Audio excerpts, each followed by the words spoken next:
दोस्तों, जब हम बात करते हैं एनसीईआरटी की, एनसीईआरटी की बारे में हमने बताया हुआ है कि कैसे एनसीईआरटी पढ़ेंगे, क्या-क्या इनके बेनिफिट्स हैं एनसीईआरटी पढ़ने के और कैसे ये हमारे यूपीएससी प्रिपरेशन में हेल्प करेगी।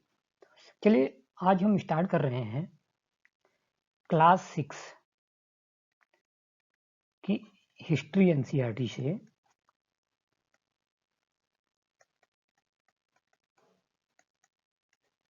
Now what is the history. अब हम बात करें कि इतिहास है क्या। ठीक है, तो हम यहाँ पर बुकिश लैंग्वेज के बारे में नहीं बताएंगे। सिंपल सी बात है, जो आज से हजारों साल पहले घटित हुआ और जिसके लिखित साक्ष्य मिलते हैं तथा इसी के साथ साथ उसका आर्थिक, सामाजिक और राजनीतिक रूप से एक लंबे समय तक समाज के ऊपर प्रभाव पड़ता है, उसको हम इतिहास कह सकते हैं। So how you can define the definition of history.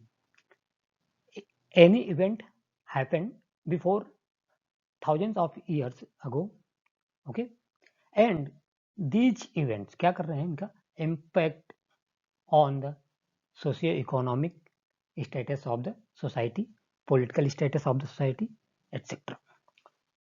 दोस्तों, आप सभी का जीएस सेंटर में बहुत बहुत स्वागत है। आज हम जो हिस्ट्री की बात करने जा रहे हैं उसका चैप्टर नंबर 1 है। ये दिया हुआ what, where, how and when, मतलब क्या, कहाँ, कैसे, कब। ये है अध्याय 1 चैप्टर 1। ठीक है, यहाँ पर आगे बढ़ने से पहले हम कुछ बात कर लेते हैं। जैसे कि आपको मिलेगा बीसीई, है ना, या बिफोर कॉमन एरा या करंट एरा जो है अभी जो चल रहा है। यहाँ पर क्या होता है कि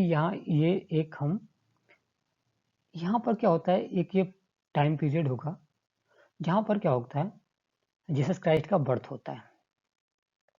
तो इसके बाद के टाइम को हम करंट एरा, ठीक है, या प्रेजेंट एरा बोलते हैं। ठीक है, और इससे पहले का बिफोर। तो इन दोनों चीजों को हमें ध्यान रखना होगा, पहली बात। ठीक है, दूसरी बात ये है कि हिस्ट्री को पढ़ते वक्त हमें वहां पर बहुत सारा कंफ्यूजन होता है कि डेट को कैसे याद करें। तो धीरे धीरे जैसे जैसे हम आगे बढ़ते जाएंगे आपको बताते जाएंगे कि कैसे हमें डेफिनेशन को या किसी प्लेस को या किसी भी टाइम पीरियड को कैसे याद रखा जाएगा। चलिए स्टार्ट करते हैं। अब यहाँ पर दिया हुआ है कि हम अपने पास्ट के बारे में कैसे जानें। ठीक है, क्या जान सकते हैं अपने पास्ट के बारे में, कहाँ से जान सकते हैं, यही इसी से रिलेटेड ये अध्याय है, चैप्टर है। ठीक है, हमें अपने पास्ट के बारे में जानना है। तो पास्ट के बारे में हमें क्या क्या जानने की जरूरत होती है, यानी कि उनकी लाइफ स्टाइल, उनका जीवन कैसा हुआ करता था, ये उस समय के बात की। तो ये बेसिक ये क्या है, एंशियंट हिस्ट्री की बात चल रही है यहाँ पर। और जो बुक का टाइटल है वो है आवर पास्ट 1। ठीक है, तो यहाँ पर ये बुक का टाइटल है। तो यहाँ पर लाइफ स्टाइल में क्या क्या आता है कि हम इसके जानते हैं, किसी के इतिहास के बारे में जानते हैं। बेसिकली अगर हम ये स्टार्ट करें स्टोन एज से, ठीक है, स्टोन एज से अगर स्टार्ट होता तो स्टोन एज में लोगों का क्या खाने के लिए था, क्या खाते थे, कहाँ रहते थे, उनके घर कैसे थे। तो ये यहाँ पर क्या है, लाइफ स्टाइल के बारे में बात की जा रही है। ये लाइफ स्टाइल आपको बुक में नहीं मिलेगा, हमने इसको इस चीज़ को समराइज करके यहाँ पे लिखा हुआ है। ओके, क्या खाते थे, कैसे कपड़े पहनते थे और वो कौन से घरों में रहा करते थे, कैसे रहते थे, ओपन में रहते थे कि उसके कोई घर बनाकर रहते थे। इन चीज़ों की हमें यहाँ से जानकारी मिलेगी। अब वो काम क्या करते थे, बेसिकली वो क्या करते थे। तो यहाँ पर क्या हुआ ना, यहाँ से फिर से हम स्टार्ट करें अगर, कि जब आदमी का इवोल्यूशन होता है, उत्पत्ति होती है, धीरे धीरे वो एक स्टेज बाय स्टेज डेवलप करता है। ऐसा नहीं अचानक से वो डेवलप कर गया। उसने देखा, पहले वो क्या था, देखिए इसमें दिया हुआ है, पहले एक हंटर हुआ करता था, यानी कि वो हंटर था, शिकारी था। ठीक है, वो क्या करता था कि पत्थर से औजार बनाता था, इसीलिए स्टोन एज बोला गया। उससे शिकार करता था और खाता था। फिर उसने धीरे धीरे देखा कि वो एक समूह में रहने लगे। फिर उन्होंने क्या किया, खेती करना स्टार्ट किया। फिर जब खेती स्टार्ट हो गई, फार्मर्स बने, तो वो क्या करने लगे, यू कैन से दैट उन्होंने स्टार्ट कर दिया कि बिजनेस स्टार्ट कर दिया। क्या, जब उनके पास सरप्लस प्रोडक्शन होने लगा तो कॉमर्स स्टार्ट हो गया। फिर उसके बाद इसको कोई रूल करने वाला हो गया, वहाँ पर व्यापारी आए, पंडित पुजारी आए, क्राफ्ट पर्सन आए, बहुत प्रकार के आर्टिशियंस, म्यूजिशियंस एंड साइंटिस्ट। धीरे धीरे क्या हुआ, ये ऑक्यूपेशन डेवलप होते गया समय के अनुसार। According to the time period the occupation क्या होता है, डेवलप होने लगता है। फिर आगे हम बात करें कि वो अब वहाँ पर बच्चों के एंटरटेनमेंट के बारे में दिया गया कि अपना मनोरंजन कैसे करते थे। तो बेसिकली इसमें दिया हुआ है कि वो गेम खेलते थे कुछ बच्चे, जैसे कि हम लोग भी अपने बचपन में कुछ गेम खेलते हैं, गाना गाते हैं और दूसरों को खेलते हुए देखते हैं, एटसेट्रा, ये सब हुआ। तो यहाँ पर ये दो चीजें आपके लिए बहुत महत्वपूर्ण है, आप इनको ध्यान से देखेंगे। इसके बाद नेक्स्ट बात करें तो अब हमें यहाँ पर इस मैप में क्या करना है कि कुछ प्लेसेज के बारे में ध्यान से देखना है, क्योंकि ये प्लेसेज हमारी इस बुक में दिए हुए हैं। जैसे कि सबसे पहले दिया होगा, अभी आगे हम बात करेंगे, तो वहाँ पर आपको ये नर्मदा वैली के बारे में याद रखना है, नंबर 1, ठीक है। फिर यहाँ पर यहीं पर आपको सुलेमान किरथार रेंज होगी, इसको याद रखना है, ठीक है। ये क्या है, ये सब कॉन्टिनेंटल एरिया का मैप दिया हुआ है, ठीक है।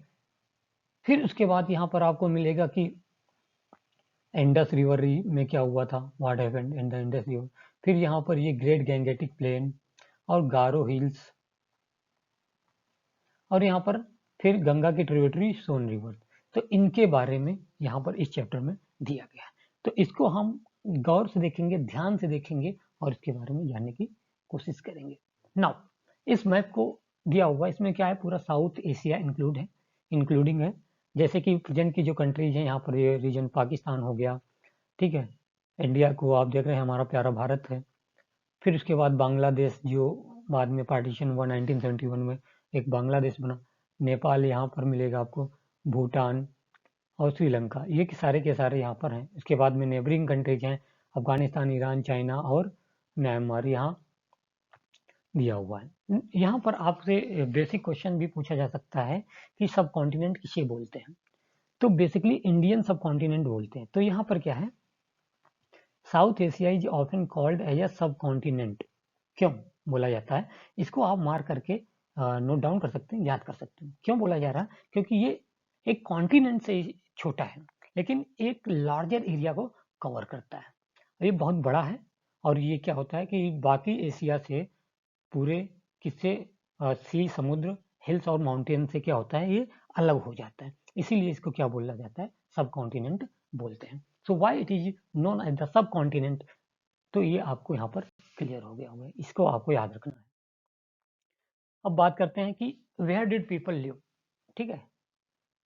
कहाँ, अभी हमने बताया था स्टार्टिंग में ही, व्हाट, व्हेन, वेयर, है ना, ये सब आएगा। तो पीपल का, लोग कहाँ रहते थे, कैसे रहते थे, इसकी बात करेंगे। सबसे पहले अभी हमने आपको मैप में दिखाया था रिवर नर्मदा, ठीक है, आपको याद है सेंटर में।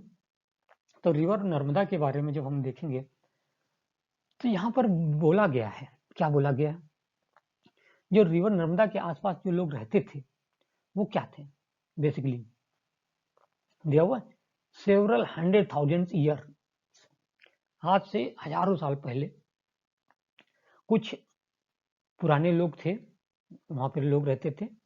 और वो क्या थे, स्किल्ड गैदरर थे। वो क्या करते थे, ध्यान, या तो कैसे वो खाते थे, अभी हमने फूड की बात की थी, क्या खाते थे, फूड। फूड में क्या करते थे, जो फॉरेस्ट होता था, फॉरेस्ट से क्या करते थे, फ्रूट्स को गैदर करते थे, इनको इकट्ठा करते थे और खाते थे। तो इसीलिए उनको क्या बोला गया, गैदरर बोला गया। फिर उसके बाद आसपास के जंगलों में गए, देखा, फूड इकट्ठा किया, गैदरिंग की, और उसके बाद इन्होंने क्या किया, रूट्स को कलेक्ट किया, फ्रूट एटसेट्रा। और इन्होंने क्या किया, हंटिंग स्टार्ट कर दी। यानी कि जो वहां पर इन्होंने वेपन बनाए होंगे, स्टोन के बनाए होंगे, तो स्टोन से, जो पत्थर से जो उन्होंने अपने वेपन बनाए, उससे उन्होंने हंटिंग स्टार्ट कर दी। अब हंटिंग स्टार्ट कर दी तो हंट करके वो मार करके भी जानवरों को खाने लगे। तो ये दो चीजें यहाँ पर आपको याद रखनी है। आपसे डायरेक्ट क्वेश्चन पूछा जा सकता है कि जो लोग नर्मदा रिवर के पास रहते थे उनका ऑक्यूपेशन क्या था, हंटर्स और गैदरर्स थे, ये आपको याद रखना है। इसके अलावा कुछ भी आपको यहाँ पे ध्यान नहीं रखना है। यहाँ से स्टेटमेंट बेस्ड क्वेश्चन आ सकते हैं, डायरेक्ट क्वेश्चन आ सकता है, आपको इसके लिए तैयार रहना चाहिए। फिर आती है नेक्स्ट, हमने बताया था सुलेमान एंड किरथार हिल, जो अभी हमने मैप पे देखा था, आप रिमाइंड कीजिए। तो यहाँ पर आप देखेंगे कि इसके बाद सेकेंड नंबर पे यहाँ पर भी दिया हुआ है कि 8000 ईयर्स एगो।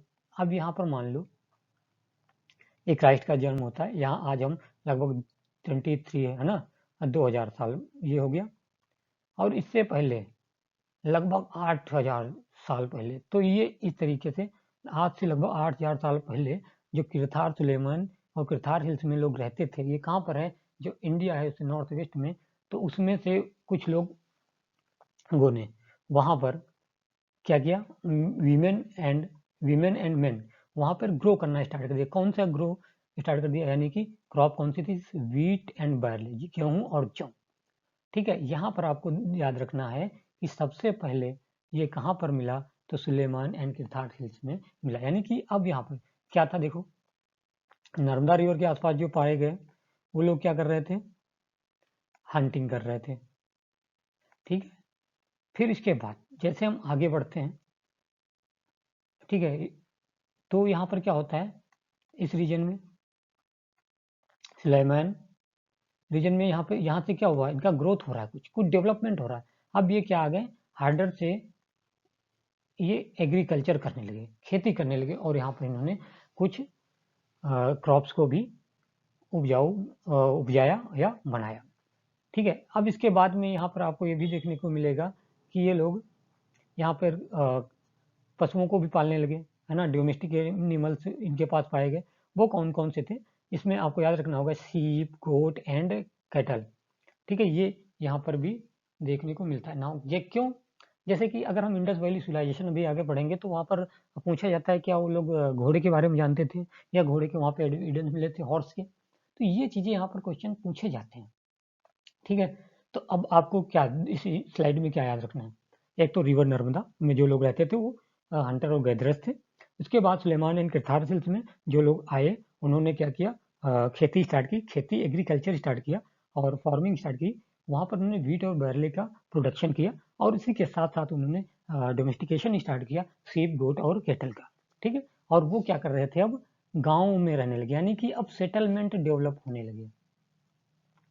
ये ग्रेजुअल प्रोसेस है डेवलपमेंट का। ठीक है, पहले दूर दूर अलग अलग रहते थे, फिर हर एक साथ आए, फिर अब गांव बनने लगे। नेक्स्ट अगर बात करें हम Garo hills and the Vindhyan reason.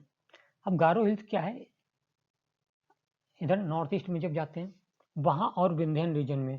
ठीक है, यहाँ पर क्या बोला जा रहा है कि कुछ एरिया थे जहाँ पर एग्रीकल्चर का डेवलपमेंट देखने को मिला। यहाँ पर क्या हुआ, राइस सबसे पहले, यानी कि चावल की खेती सबसे पहले की गई। अभी आपको क्या मिला, सुलेमान किरथार से वीट एंड बार्ले।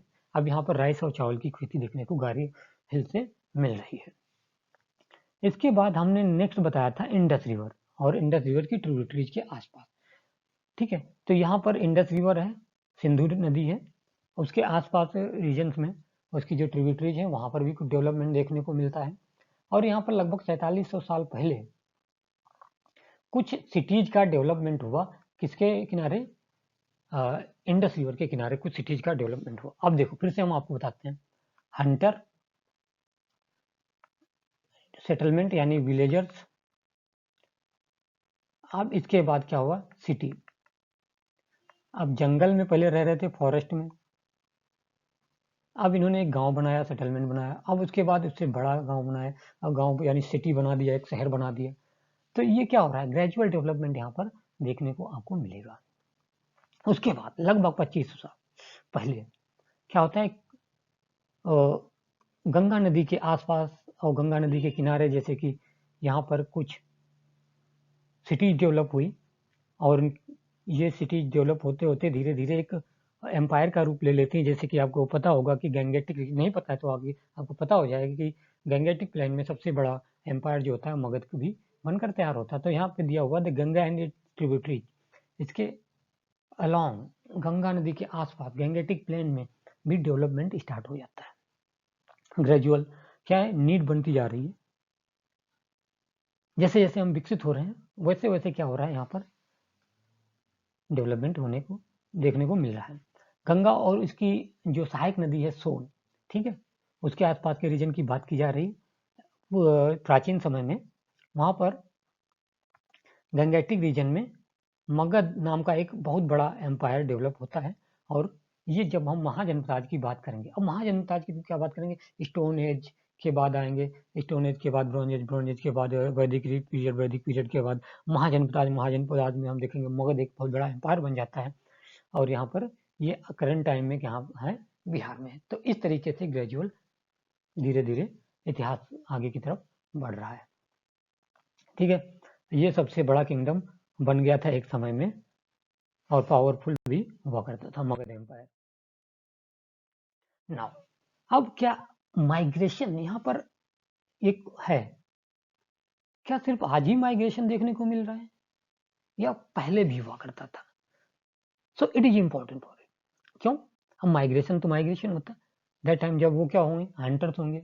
हो सकता है कि एनिमल हंट करने के लिए वो एक प्लेस से चले हों और उसकी तलाश में दूसरे प्लेस पे गए हों और वहीं पर जाकर रुक गए हों। हो सकता है वहाँ पर उनको बहुत अच्छी चीज़ें मिली हों, फूड मिला हो, वहाँ पर फ्रूट्स मिले हों।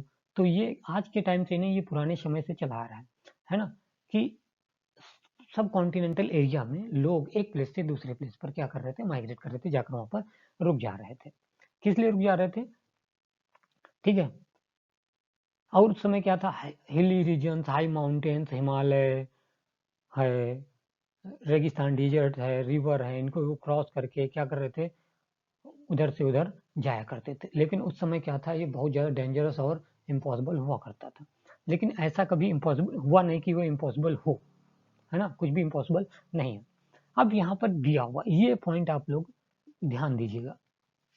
अब मैन और मैन एंड वीमेन क्यों मूव कर रहे थे, ये आपको ध्यान देना है कि आज के ही लिए, आज के समय में ही ऐसा करते थे क्या? नहीं। जैसे कि जैसे जैसे डेवलपमेंट हमने ग्रेजुअल देखा, शहर सिटी का डेवलपमेंट हुआ, सिटी बना, ये विलेज है, विलेज से लोग क्या आएंगे, एम्प्लॉयमेंट की सर्च में आएंगे, शहर की तरफ आएंगे। तो यहाँ पर दिया इन सर्च ऑफ लाइवलीहुड, इसके लिए वो क्या कर रहे थे, एक प्लेस से दूसरे प्लेस में जा रहे थे। या फिर और भी वो रीजन हो सकता है कि जो नेचुरल डिजास्टर्स हैं लाइक फ्लड्स एंड ड्राउट, ठीक है, इसके बचने के लिए भी वो एक प्लेस से दूसरे प्लेस पर क्या कर रहे हो, माइग्रेट कर जाते होंगे। ठीक है, कभी कभी यहाँ पर बहुत सारे लोग एक साथ में आर्मी या किसी दूसरे प्लेस को कॉन्कर करने के लिए, जीतने के लिए लड़ाई के टाइम, ठीक है, या किसी एक बहुमूल्य वस्तु को दूसरे एक स्थान से दूसरे स्थान पर ले जाने के लिए करते हैं। लेकिन यहाँ पर आपको ये पॉइंट हमेशा याद रखना है, इंपॉर्टेंट है, इससे डायरेक्ट क्वेश्चन पूछा जा सकता है। फिर क्या हुआ, प्रीस्ट आए, प्रीस्ट एक प्लेस से दूसरे प्लेस पे जाने के लिए उन्होंने क्या किया, एक प्लेस से दूसरे प्लेस पर गए, लोगों को शिक्षा देने लगे, टीचिंग, रिलीजियस टीचिंग स्टार्ट हो गई, टाउन से टाउन, गांव से गांव। तो ये रास्ते में चलते जाते थे और एक प्लेस से दूसरे प्लेस पर चलते हुए लोगों को शिक्षित करते जाते थे। ठीक है, इस तरीके से धीरे धीरे उनमें ट्रेवलिंग और एडवेंचर की भावना जागृत होती है। तो ये आज के समय में आ जाता है। अब यहाँ पर इंपॉर्टेंट बात और है, now you can relate it कि with the diversity of the culture. कैसे? When you are moving from one place to another place, ठीक है, आप आज के एक समय की बात कर लें, जैसे कि आप साउथ में रहते हैं, in the Tamil Nadu, and you are moving toward the northern India, UP आते हैं, बिहार जाते हैं। So the culture of UP Bihar is different from the Tamil Nadu, it is also different from Odisha, West Bengal.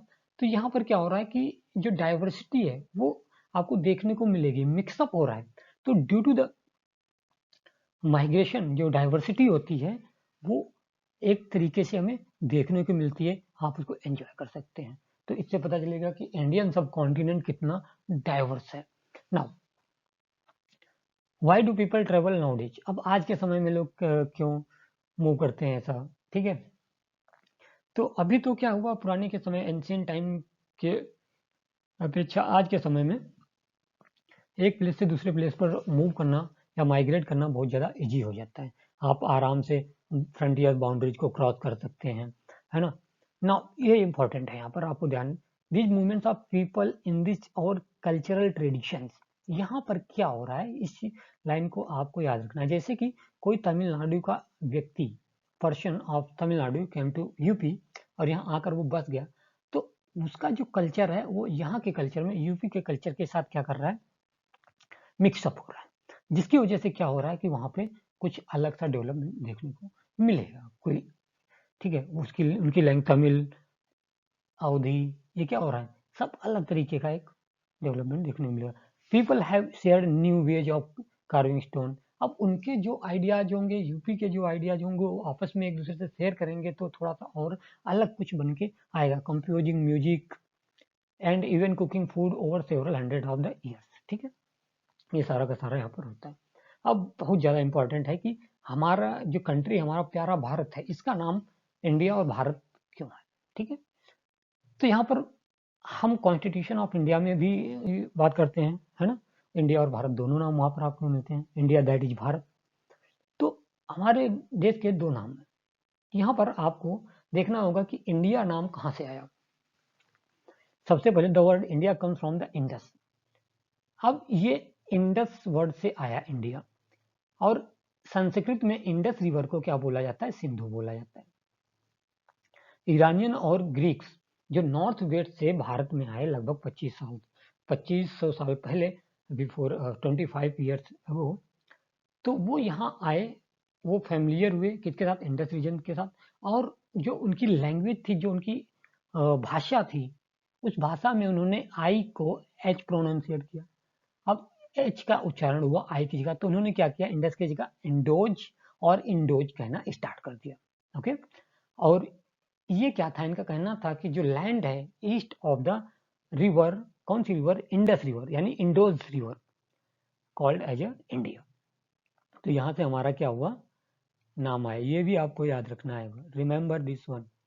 The word India कौन सा, ईरानियन और ग्रीक्स, ईरानियन क्या, indoors, Greek indoors, ठीक है। ये आपको याद रखना है कि यहाँ से हमारे कंट्री का नाम आता है इंडिया। अब इसी के साथ साथ में एक बात और आती है कि जो भारत है ये कैसे नाम पड़ा, तो इसमें कहा जा रहा है कि भारत जो है एक कोई ग्रुप हुआ करता था नॉर्थ वेस्ट में इंडिया में, और जो कि जिसका डिस्कशन या मेंशन है ऋग्वेद में भी, तो उसके आधार पर नाम पड़ा यहाँ पर भारतवर्ष, ठीक है। उसके आधार पर यानी कि इसका नाम पड़ गया भारतवर्ष। जो ऋग्वेद है वो सब पुराना है, वेद है, ये संस्कृत में इसका कंपोजिशन है, ठीक है। और बाद में इस नाम का, इस पीपल ऑफ ग्रुप जो थे, उस समूह के लोगों का जो भारत भारत बुलाया जाता था, उसी के नाम पर ये क्या हो गया, नाम पड़ गया भारत। नाउ अब हम अपने पास्ट के बारे में कैसे जानेंगे, ठीक है। तो यानी कि आप इसको बोल सकते हैं कि सोर्सेज क्या होंगे, किस तरीके से आप अपने पास्ट को जान पाएंगे। तो सबसे पहले बात करते हैं मैन्यूस्क्रिप्ट्स। मैन्यूस्क्रिप्ट्स क्या है, जो हाथ से लिखी जाती है, हैंड रिटन, ठीक है। उनको लिखा गया, उनको प्रिजर्व किया गया, रखा गया, और वो लगातार हजारों सालों से प्रिजर्व है, और उनसे हमें क्या मिल रही, आज इंफॉर्मेशन मिल रही है, किसके बारे में, हजारों सालों की इंफॉर्मेशन हम कलेक्ट कर पा रहे हैं, तो इसको क्या बोल रहे हैं, मैन्यूस्क्रिप्ट बोल रहे हैं। One is to search for and read books that were written long ago, बहुत समय पहले उनको लिखा गया और हाथों से लिखा गया था, इसीलिए इसको क्या बोला जा रहा है, मैन्यूस्क्रिप्ट। यानी कि यहाँ पे लैटिन वर्ड से आया, मैन्यू मीन्स हैंड, ठीक है। अब ये क्या किए जाते थे, ये जनरली पाम लीफ पर लिखे जाते थे, ठीक है। ये आपको याद रखना है कि कहाँ पर वो लिखी जाती थी मैन्यूस्क्रिप्ट। फिर उसके बाद छाल पर, किस ट्री की छाल पर, जिसको बर्च बोलते हैं, बर्च पर लिखा जाने लगा। और ये बर्च कहाँ पर होती थी, ये आपको याद रखना है, ये हिमालय रीजन में पाई जाती थी, ओके। ये जो हिमालय रीजन में जो बर्च पाई जाती थी, उसके ऊपर भी यहाँ पर क्या करते थे, मैन्यूस्क्रिप्ट को लिखते थे। नेक्स्ट, जैसे जैसे फिर क्या हुआ, अब ये हमें क्या बताती है, किसके बारे में बताती है बुक्स, वहां से हमारे लिए मैन्यूस्क्रिप्ट्स हैं, इतिहास के हम के बारे में हमारे बताते हैं। वहां पर क्या क्या था, वहां पर लोगों का जो धार्मिक विश्वास हुआ करते थे, उनकी जो प्रैक्टिस थी, पूजा था, वो कैसा हुआ करता था, राजा कैसे थे, और उस टाइम के मेडिसिन और साइंस के बारे में बताया जाता है, दवाई और विज्ञान के बारे में, और इसके साथ ही ये भी बताते हैं कि इपिक्स के बारे में, पोयम, प्लेज एटसेट्रा। तो ये मैन्युस्क्रिप्ट हमें क्या करते हैं, हमारे इतिहास के बारे में इंफॉर्मेशन प्रोवाइड करते हैं, जिसमें से अब यहाँ पर ये आप इसको स्टार मार्क कर लीजिए।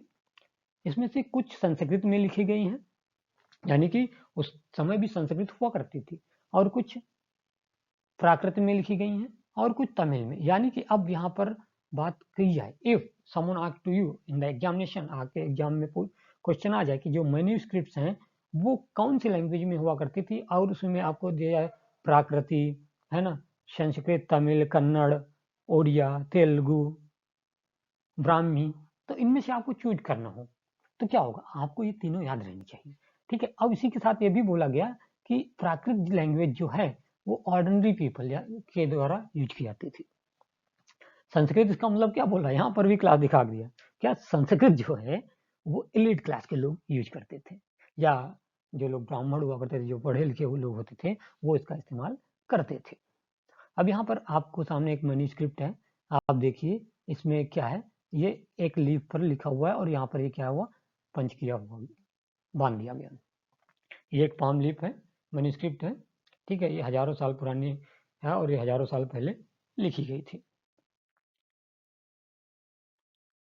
अब यहाँ पर अभिलेख, ठीक है, आपने बहुत सारे अभिलेखों के बारे में सुना हुआ है, इंस्क्रिप्शंस। तो ये क्या करते हैं, अब इंस्क्रिप्शन बोलते हैं किसको, बेसिकली कुछ भी, एनीथिंग, जो क्या करती किया जाता है, कोई भी, जैसे कि राजा का आदेश हो गया, या किसी भी टाइप का अचीवमेंट हो गया किंग का, तो वो क्या करता था, किसी हार्ड सरफेस पर उसको लिखवाते थे, जैसे कि स्टोन, पत्थर और मेटल पर लिखवाया जाता था। Some time king got the orders inscribed with that people could see, कोई कुछ ऑर्डर होते थे जी वहां पर लगवा दिए जाते थे पत्थर पर, और जैसे कि लोग वहां पे देखें, पढ़ें और उसका पालन करें। ठीक है, बहुत सारे पाए गए हैं। ठीक है, इनकी हम आगे चर्चा करेंगे, जैसे आगे हम बढ़ेंगे वहां पर देखने को मिलेगी। कुछ राजाओं ने क्या किया, अपनी विक्ट्रीज को, अपनी विजयों को दिखाने के लिए इंस्क्रिप्शन का उपयोग किया। ठीक है, यहाँ पर आपको इंस्क्रिप्शन देखने को मिलेगी, ये इंस्क्रिप्शन है। आप इसको अगर जूम करेंगे तो पाएंगे कि ये इंस्क्रिप्शन ऊपर का जो पार्ट है यहाँ से, ये डिफरेंट है और ये डिफरेंट है, दोनों अलग अलग टाइम पीरियड पे लिखी गई। इसका मतलब क्या हुआ कि कुछ पार्ट पहले के द्वारा राजाओं के द्वारा लिखा गया, और कुछ उसके बाद के राजाओं के द्वारा लिखा हुआ पाया जाता है। तो एंड ये एक ओल्ड इंस्क्रिप्शन है, ये लगभग 2250 साल पुरानी है, और ये कांधार में पाई गई, प्रेजेंट डे, आज के समय में अफगानिस्तान में है। और ये किसके द्वारा लिखवाई गई थी, यहाँ पर राजा अशोक, जिसके बारे में हम आगे चलकर पढ़ेंगे। यहाँ पर क्या हुआ कि अब यहाँ पर स्क्रिप्ट मिलती है। स्क्रिप्ट किसको बोलते हैं, कि जब हम कुछ भी लिखते हैं, यहाँ पर लेटर्स हों, साइंस हों, तो उसको हम स्क्रिप्ट बोलते हैं। ठीक है, जैसे ये हो गया। और जब हम उस स्क्रिप्ट को पढ़ते हैं, तो जब हम पढ़ के बोलते हैं तो उसको हम लैंग्वेज बोलते हैं। जैसे कि हिंदी है, हिंदी के बारे में बोलें तो हिंदी की जो स्क्रिप्ट है वो देवनागरी है, जब हम इसको बोलते हैं तो हिंदी आती है। तो ये इसकी तरह से यहाँ पर बताया गया। अब इस इंस्क्रिप्शन के बारे में दो चीजें अभी हमने आपको बताया कि दो हैं, यहाँ पर डिफरेंट लेख लिखे हुए हैं। एक इंस्क्रिप्शन आपको मिलेगा अलग अलग स्क्रिप्ट और अलग अलग लैंग्वेज में है। ऊपर जब आप देखेंगे तो ग्रीक है, ये ऊपर अपर पार्ट में ग्रीक है, और नीचे में अरामिक है। ठीक है, ये जो कि बाद में इस्तेमाल किया गया था।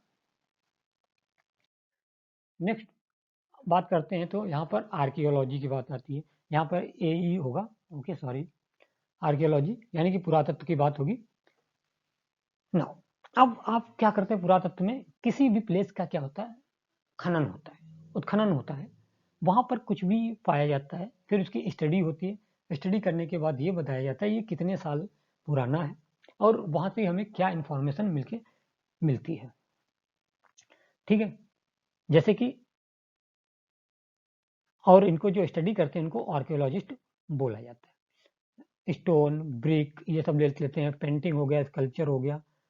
ठीक है, कोई टूल्स है, कोई वेपन मिल गया, कोई पॉट मिल गया, कोई ऑर्नामेंट्स है, क्वाइंस है, इनके बारे में क्या किया जाता है, अध्ययन किया जाता है। बोन, बेक्ड क्ले और मेटल, ये सब हमें क्या बताते हैं, एक इतिहास के बारे में हमें बताया करते हैं।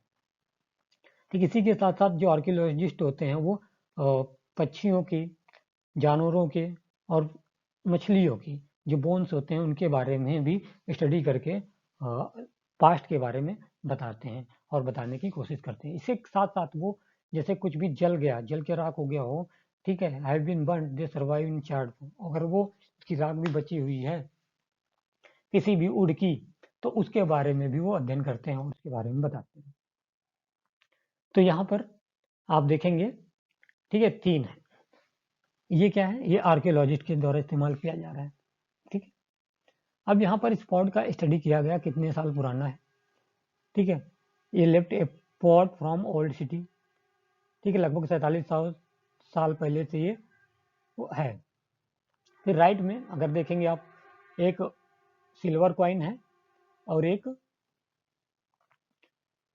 दोनों ही सिल्वर कॉइन है यहाँ पर, और ये लगभग 2500 साल पहले पाए गए। तो ये क्या हो रहा है कि उस टाइम पीरियड पर यानी कि डेवलपमेंट हुआ, पॉट्स बनाए गए, बर्तन बनाए गए, धीरे धीरे वहाँ पर मेटल हुआ, मेटल का माइनिंग हुई, माइनिंग के बाद वहाँ पर इनके क्या हुए, माइनिंग के बाद उन्होंने इसको यूज करना स्टार्ट कर दिया, वहाँ पे कॉइन्स बनाए। तो ये सारी की सारी चीज़ें देखने को मिल रही। नाउ अब अगर आपसे पूछ दिया जाए सोर्सेज ऑफ हिस्ट्री कौन कौन से होंगे, सबसे पहले हमने आपको बताया मैन्युस्क्रिप्ट, ठीक है, फिर उसके बाद इंस्क्रिप्शन आ गया, ठीक, उत्खनन के द्वारा आप बता सकते हैं इतिहास के बारे में। नेक्स्ट आर्कियोलॉजी यानी कि पुरातत्व, इन तीनों के द्वारा हम क्या कर सकते हैं, इतिहास के बारे में जान सकते हैं। अब इसी के साथ साथ अब हमारे सामने एक डिबेट आता है कि हमारा कि कोई एक ही पास्ट है या बहुत सारे पास्ट हैं, वन पास्ट और मैनी। अब सबके लिए अलग अलग पास्ट हो सकता है। जैसे कि अगर देखा जाए दैट टाइम, एंशिएंट टाइम की बात करें, अगर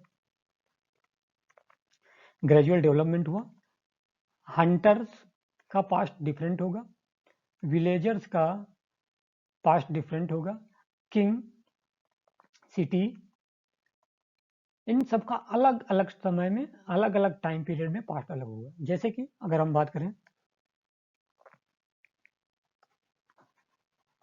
नर्मदा रीजन, नर्मदा रीजन में जो लोग रह रहे थे उनका पास्ट अलग है, यानी कि ये क्या करता है, हमें डाइवर्सिटी दिखाता है। जो लोग गारो हिल्स में रह रहे हैं उनका पास्ट अलग है, जो नर्मदा में है या जो गंगेटिक प्लेन में है, ये सब एक दूसरे से क्या है, डिफरेंट है। इनका पहले क्या हो रहा था, कनेक्शन नहीं हो रहा था, लिंकेज नहीं था। फिर ग्रेजुअल क्या हुआ, मूवमेंट हुआ एक प्लेस से दूसरे प्लेस में, और लोगों को क्या हुआ, कल्चरल डाइवर्सिटी देखने को मिली। यहाँ पर वर्ड इस्तेमाल हुआ, द वर्ड पास्ट, ये क्या है, बहुत सारे पास्ट की बात करता है, एक प्लूरल फॉर्म में है, और ये हमारा एक अटेंशन लेता है, यानी कि ये पास्ट के समय में, अतीत समय में जो हमारा था वो अलग अलग लोगों के लिए अलग अलग ग्रुप में अलग अलग था। जैसे कि अभी हमने आपको बताया, हार्डर के फॉर्मर अलग थे, राजा और रानियों के लिए उनका पास्ट अलग हुआ करता था, मर्चेंट की अलग थी, क्राफ्ट पर्सन का अलग था। आज भी अगर हम देखें इस चीज को तो पाएंगे कि लोग अलग अलग तरीके से अलग अलग कस्टम्स को, अलग अलग ट्रेडिशंस को, different type of the tradition, different type of the customs practice करते हैं। ठीक है, जैसे कि उदाहरण के लिए अगर हम देख लें, जो व्यक्ति अंडमान आइलैंड में है उसका फूड जो होगा वो डिफरेंट है। ठीक है, वो फिशिंग है, hunting, collecting, forest produce etcetera आज भी। लेकिन वहीं पर जो लोग शहरों में रह रहे हैं वो क्या कर रहे हैं, वो डिपेंडेंट है, किसके ऊपर डिपेंडेंट है, सप्लायर्स पे। कौन सप्लाई कर रहा है, जो गांव से फूड आ रहा है, व्हीट, क्रॉप्स, वेजिटेबल्स एक्सेट्रा, तो वो उनके ऊपर डिपेंड करें। इसी तरीके से पास्ट के समय में भी देखा जाए तो सबके लिए अपना एक अलग अलग समय में अलग अलग पास्ट हुआ करता था, हर व्यक्ति के लिए अलग, हर एक ग्रुप के लिए अलग past. Beside there is another kind of difference, अब यहाँ पर कुछ और भी देखने को मिलेंगे, जैसे कि great deal about Kings and the battle they fought because they kept record of their victories. अब यहाँ पर किसी राजा के लिए, for example the great Ashoka की बात करें, तो उनके लिए उनका पास्ट अलग है। वहां पर उन्होंने कुछ विक्ट्री की, उन्होंने कलिंगा पर विजय प्राप्त की। आफ्टर दैट वो क्या होते हैं, बुद्धिज्म को कर लेते हैं, ये सब उनका अलग हो जाता है। वहीं पर ऑर्डिनरी पीपल्स के लिए बात की जाए तो उनके लिए क्या है, हंटिंग हो गई, fishing, fog gatherers, farmers, herders, ये सब चीजें क्या है, ये अलग अलग लोगों के लिए अलग अलग पास्ट को डिफाइन करती हैं। ठीक है, तो इस तरीके से हमने देखा वेयर, व्हेन, व्हाट एटसेट्रा कि हमारे इतिहास में इन सबका क्या महत्व है, कैसे हम अपने इतिहास को जान सकते हैं। दोस्तों, आगे बढ़ने से पहले हम आपसे एक बात कहना चाहेंगे कि अगर आपको हमारे ये लेक्चर्स पसंद आ रहे हैं तो सब्सक्राइब कीजिए हमारे चैनल जीएस। ठीक है, इसको सब्सक्राइब करेंगे तो सारे जीएस के सारे लेक्चर्स जो होंगे, जीएस एनसीईआरटी के जो हमने सीरीज स्टार्ट किया, इसके बारे में आपको बहुत ज़्यादा डिटेल से पढ़ने को मिलेगा। नाउ, अभी तक हमने जो पढ़ा, ये बुक में क्वेश्चन आपके सिर्फ इतना दिया हुआ है एनसीईआरटी में, मैंने इसको थोड़ा सा मॉडिफाई करके जो यूपीएससी पैटर्न पे क्वेश्चन बनाने की कोशिश कर रही है।